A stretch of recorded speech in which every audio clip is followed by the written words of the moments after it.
And students, today we will discuss the chapter When People Rebel in 1857 and After. In the previous chapter, you looked at the policies of the East India Company and the effect they had on the different people. Kings, queens, peasants, landlords, tribals, soldiers, and so on, they all were affected in different ways. Now we will see how Nawab lost their powers. Since mid 18th century, Nawabs and Rajas had seen their power erode. They had gradually lost their authority and honor. Residents had been stationed in many courts, the freedom of the rulers reduced, and their armed forces disbanded. Their revenues and territories were taken away by stages. Many ruling families tried to negotiate with the company to protect their interests. For example, Rani Lakshmibai of Jhansi wanted the company to recognize her adopted son as heir in the kingdom and after the death of her husband, whereas Nana Saheb, the adopted son of Peshwa Bajirao II, pleaded that he should be given his father's pension when the latter died. However, the company, confident of its superiority and military powers, turned down these pleas. Awadh was one of the last territories to be annexed, and in 1801, a subsidiary alliance was imposed on Awadh, and in 1856 it was taken over. Governor General Dalhousie declared that the territory was being misgoverned and British rule was needed to ensure proper administration. The company even began to plan how to bring the Mughal dynasty to an end.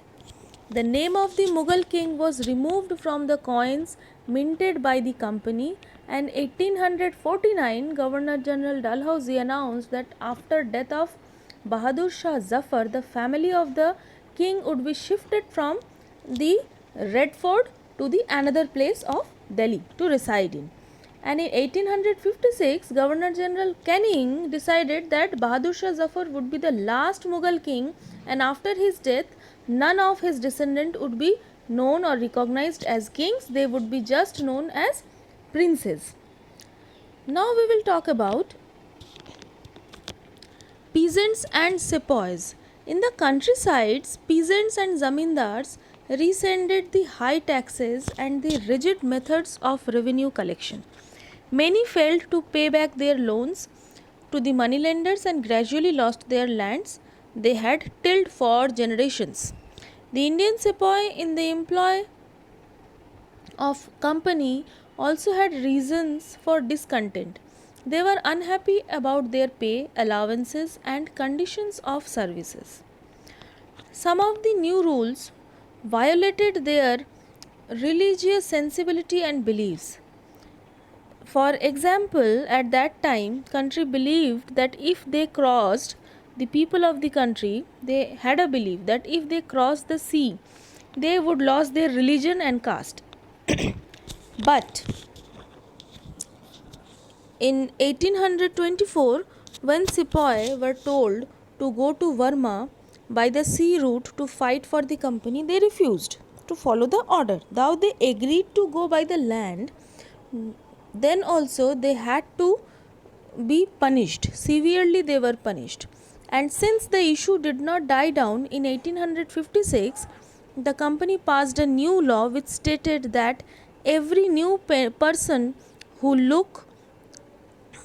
took up the employment in the company's army had to agree to serve overseas if required. Sepoys also reacted to what was happening in the countrysides. Many of them were peasants and had families living in the villages. So the anger of the peasants quickly spread among the sepoys. Now we will talk about the reforms. What type of reforms took place during this period of time? The British believed that Indian society had to be reformed. Laws were passed to stop the practice of sati and to encourage the remarriage of widows. I hope you know that who eradicated that sati system and who promoted the remarriage of widows. Raja Ram Mohan Roy, you must have heard the name of Raja Ram Mohan Roy, and Ishwar Chandra Vidyasagar ji. I hope you have heard these names. So now we will talk about English language. Education was also actively being promoted, and in 1830 the company allowed Christian missionaries to function freely in its domain and even own land and the property. In 1850 a new law was passed to make the conversion to Christianity easier. This law allowed an Indian who had converted to Christianity to inherit the property of his ancestors. Many Indians began to feel that the British were destroying their religion, their social customs, and their traditional way of life. Now, there are two stories, the list of 84 rules, and there was soon excitement in every regiment. Through these two stories, we can get a glimpse of what people were thinking at that particular time about the British rule. Now we will talk about how a mutiny became a popular rebellion. Though the struggles between rulers and the ruled are not unusual, sometimes such struggles become quite widespread as a popular resistance so that the power of the state breaks down. A very large number of people began to believe that they had a common enemy and rise up against the enemy at the same time. For such a situation to develop, people have to organize, communicate, take initiative, and display the confidence to turn the situation around. Such a situation developed in the northern part of the India in 1857. After 100 years of conquest and administration, the English East India Company faced a massive rebellion that started in May 1857 and threatened the company's very presence in India. Sepoys mutinied in several places, beginning from Meerut, and a large number of people from different sections of society rose up in rebellion.